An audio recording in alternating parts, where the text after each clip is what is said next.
New survey data shows that there has been a troubling decline in conscientiousness. This critical life scale is fading out, and especially fading fast among young adults. People in their 20s and 30s in particular report feeling increasingly distracted and careless, less tenacious, and less likely to make and deliver on commitments. Conscientiousness is an important trait. The definition is to be meticulous and careful. Compared to other personality types, conscientious people tend to live the longest, have the most career success, and are less likely to get divorced. It has been found that they're able to hold down jobs during recessions.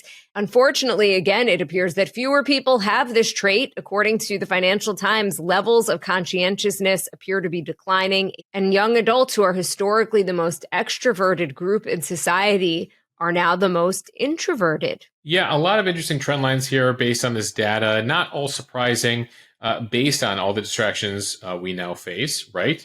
Phone, internet, social media, digital media, all of it has made it easier not to make plans or to abandon plans. The sheer convenience of the online world makes real life commitments feel messy, effortful.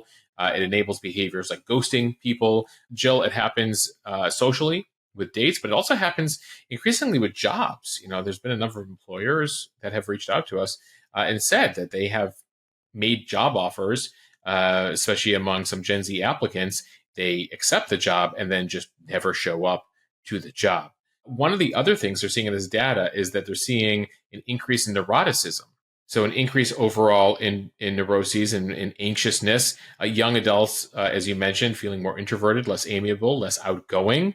And so that's super notable here. Jonathan Haidt, who we had on the podcast last year, author of Anxious Generation, the New York Times bestseller last year, he called the report astonishing, says it mirrors his research.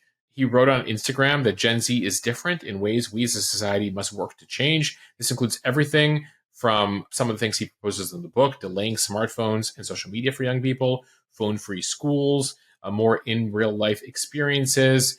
Well, basically, the infrastructure that existed in sort of the pre-digital era, the era that sort of elder millennials were the last people to grow up with, the in-person stuff.